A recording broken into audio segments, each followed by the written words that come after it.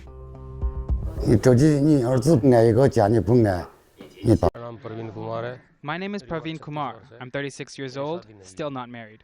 My name is Surinder Kumar. I am 57 years old. I am unmarried. My name is Manish. I'm 23 years old, still unmarried.